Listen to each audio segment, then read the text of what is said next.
Imagine buying a home for less than the price of a stick of gum, and then, 1 year later, realizing it's worth $10 million.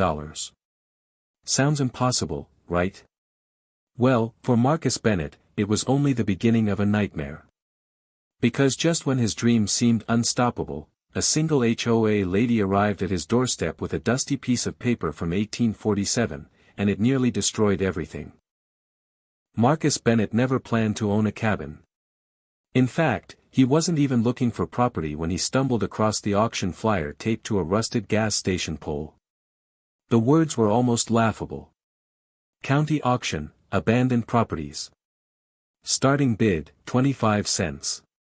Everyone ignored it, assuming it was one of those forgotten relics that would collapse in a year.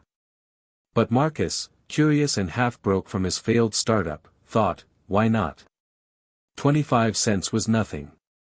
At the courthouse auction, he was the only bidder.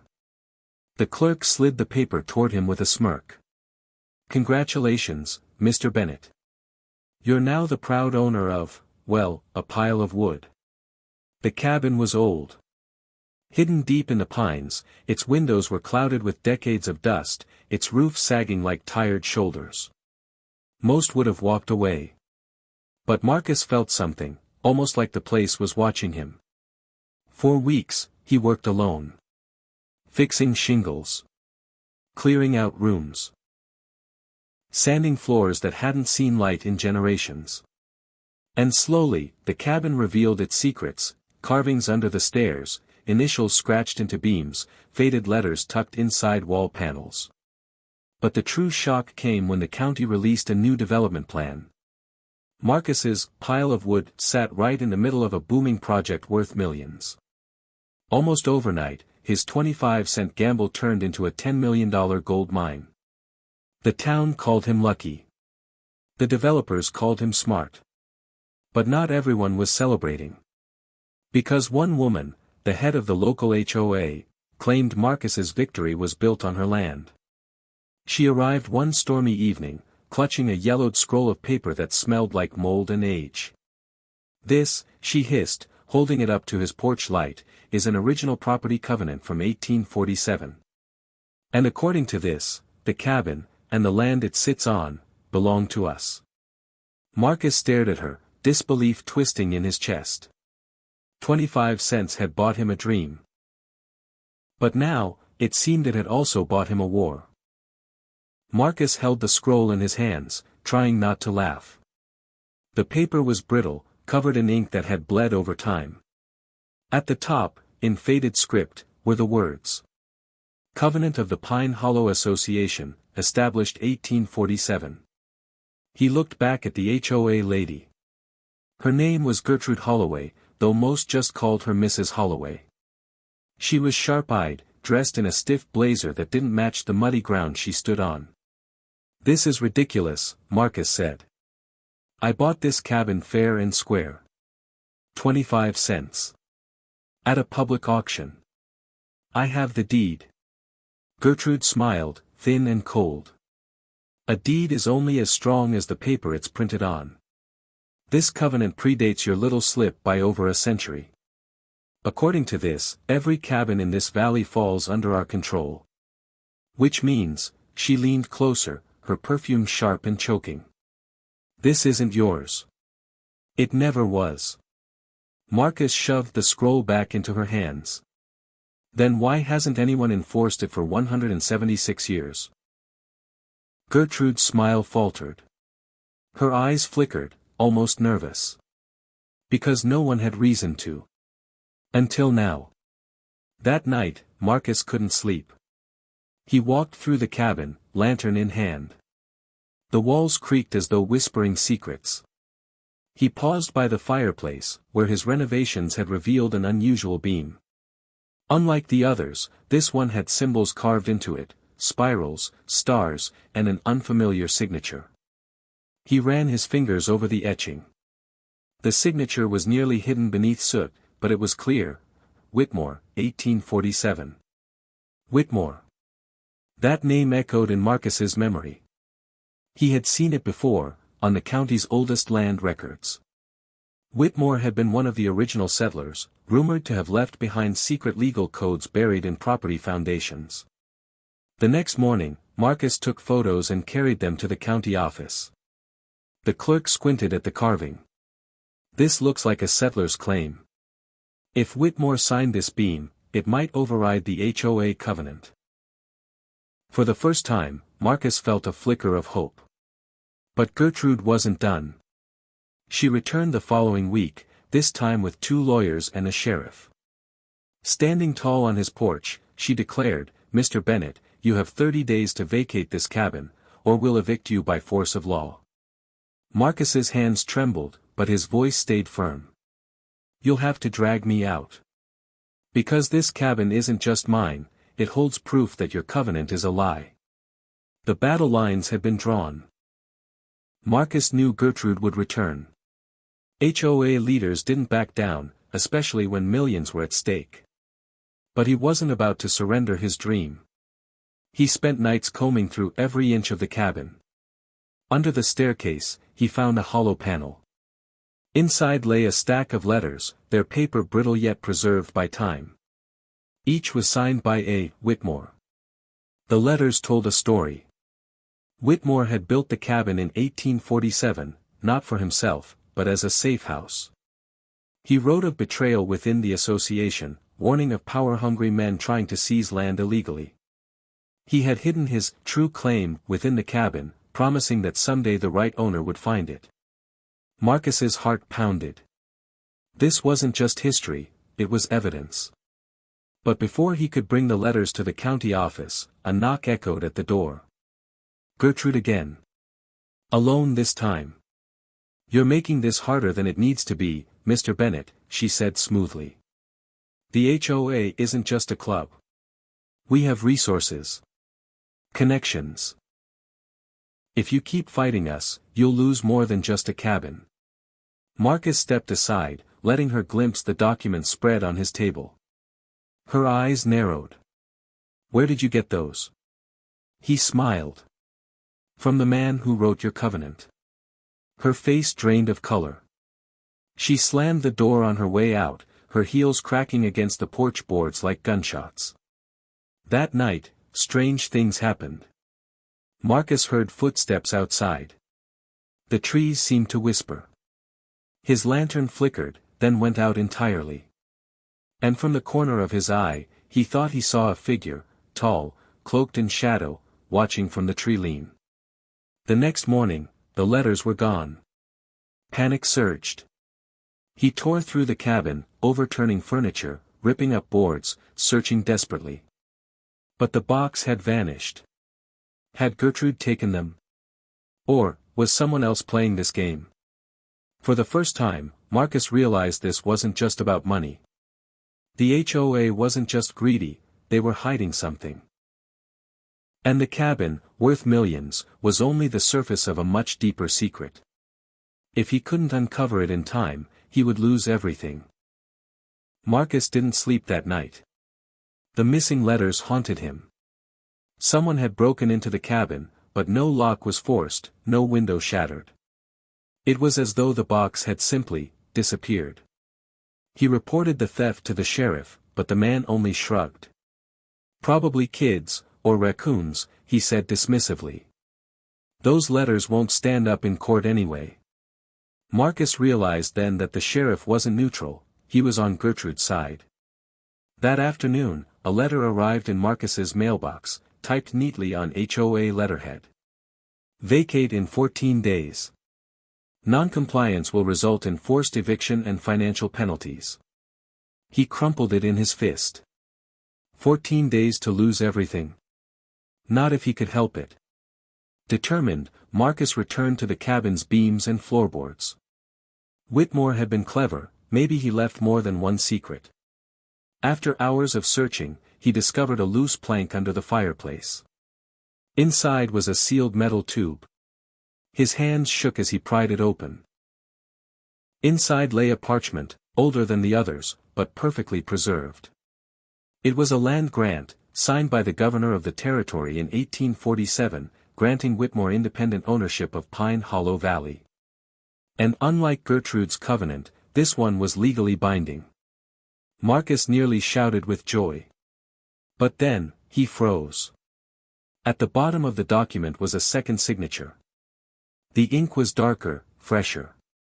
Someone had signed it again recently. And the name? Gertrude Holloway. His blood ran cold. She had found Whitmore's original document before him, altered it, and hidden it back, perhaps hoping to twist it in her favor later. This wasn't just a legal fight anymore. This was fraud. Marcus knew he had to act fast. But before he could make a copy, a heavy crash echoed outside. His lantern blew out. Through the window, he saw movement, shadows circling, silent and deliberate. Gertrude wasn't waiting for court. She was sending a message. Marcus clutched the parchment to his chest, his heart racing. He had proof of her crime, but could he survive long enough to use it? The woods around the cabin had always felt alive, but that night, Marcus knew he wasn't imagining things. Dark figures moved just beyond the tree line. He heard twigs snapping, low murmurs carried on the wind.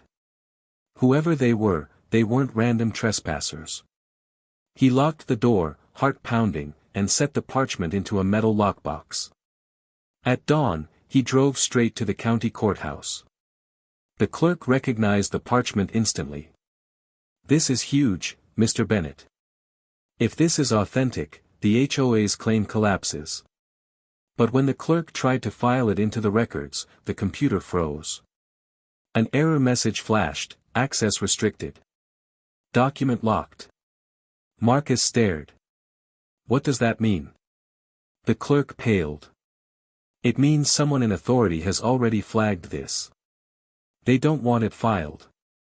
Marcus realized the HOA's reach went deeper than he thought. It wasn't just Gertrude, she had allies in local government.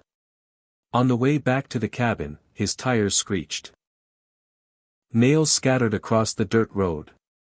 His truck swerved, nearly flipping. Crawling out, Marcus spotted a fresh set of boot prints leading into the woods. By the time he returned home, the cabin door stood wide open. Inside, everything was overturned. Furniture smashed. Drawers ripped apart. But the lockbox was still hidden. Whoever had broken in hadn't found the parchment yet. But Marcus's fear grew. This wasn't just intimidation, it was escalation. That night, he stood by the window with a rifle, staring into the darkness. And sure enough, the shadows returned. One figure stepped forward into the moonlight. It was Gertrude. "You're out of time," she called, her voice cutting through the night. "The association always wins. You can't fight us, Marcus. You don't know what you're dealing with." Her words chilled him. This wasn't just about money anymore. It was about something ancient, buried in Pine Hollow Valley for over a century. And Marcus had just become its unwilling guardian. 2 days later, a manila envelope arrived. Inside was a court summons. Gertrude had filed for immediate possession of the cabin and land. The date? 1 week. Marcus had little time to prepare. He gathered his evidence, the deed, the Whitmore parchment, photographs of the carvings. But he knew the HOA would come with more, lawyers, officials, and that corrupted sheriff.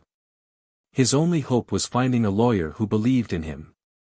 After dozens of calls, most refusing once they heard HOA case, he found one man, Daniel Harper, an aging attorney with a reputation for fighting impossible battles. "Most folks run when they hear HOA," Harper said, sipping coffee in his cluttered office. "But you've got something they don't, a settler's land grant. If it's real, Marcus, you can not only keep your cabin, you can expose their entire operation." Hope surged in Marcus's chest. For the first time, he wasn't alone. But Gertrude wasn't slowing down. That night, Marcus awoke to a crackling sound. Flames. His heart nearly stopped, the cabin was on fire. He raced outside, bucket in hand, beating the flames with his jacket. The fire spread along the porch, but he managed to extinguish it before it consumed the structure. His hands were blistered, lungs burning, but the cabin stood. Pinned to his door was a note, scrawled in angry ink. Last warning. The next morning, Harper inspected the parchment. "They're desperate," he muttered. "Which means we're close to the truth." But Marcus couldn't shake the feeling that time was running out. Court was days away. The cabin was marked. And the shadows in the woods were watching closer than ever.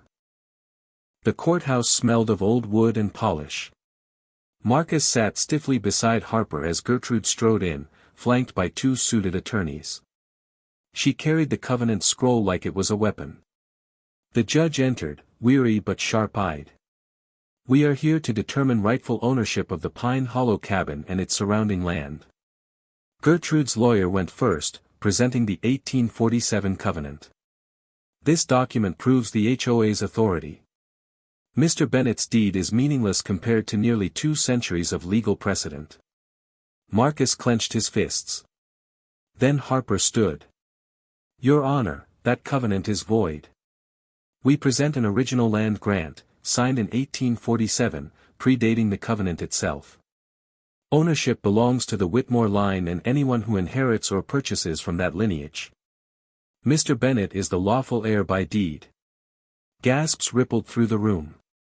Gertrude's face tightened, but she quickly recovered. "That parchment," she hissed, "was stolen property. And besides, the Whitmore line died out decades ago." Harper smiled faintly. "That's where you're wrong." He displayed the photographs Marcus had taken of the cabin's carvings. "These signatures match Whitmore's, verifying authenticity. Furthermore, the land grant was hidden within the cabin's foundation, proof that Whitmore intended it to outlast fraudulent claims like the covenant." The judge leaned forward. "Mrs. Holloway, how do you explain your own fresh signature on this grant?"